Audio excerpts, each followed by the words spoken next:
So last week we had a series of terrorist attacks in Paris and Beirut, this week in Nigeria, and the government is snapping into action. They're looking to get something during this time of fear and uncertainty, and it's your privacy. This time in relation to phones. They say that new smartphones are being made in a way with encryption that stops the government from easily accessing your data, which sounds like the point of the encryption, but they don't like it and they want to end it. They want the tech companies like Apple, Microsoft, Google, to allow backdoors or to allow them to request the information from your smartphone. And obviously the companies don't want to do this because their customers don't want them to do this.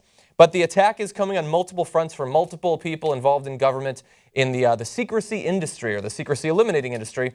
First, we have William Bratton, New York City Police Commissioner, saying in relation to the phones, "We in many respects have gone blind as a result of the commercialization and the selling of devices that cannot be accessed either by the manufacturer or, more importantly, by us in law enforcement, even equipped with the search warrants and judicial authority." We also have here, this is John McCain, in the Senate Armed Services, we're going to have hearings on it. We're going to have legislation.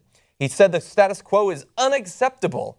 And that's the Democrat, or the Republicans, obviously. You also have a Democrat here, or at least someone in a Democratic administration. God knows what his personal politics is.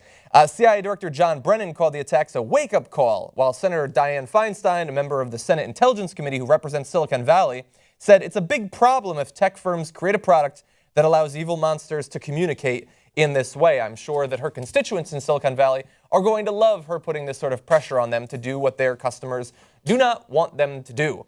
And is anybody surprised that on the right and on the left, they're now coming for your privacy?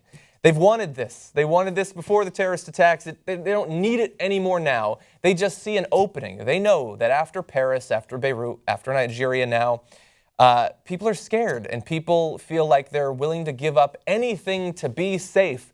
But these calls are always going to be here. They were here before 9/11. They were strong in the years after 9/11. There are always going to be government officials who are looking to infringe on your privacy in some way.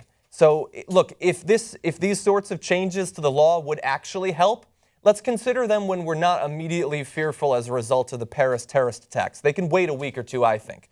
As I said, this has been an ongoing thing. People like Dianne Feinstein, John McCain are always going to find areas of privacy that they think you don't actually need. But you should be extremely hesitant to hand your privacy over to the government, because history has shown that once they have it, they are loath to ever give it back. And that's my final judgment.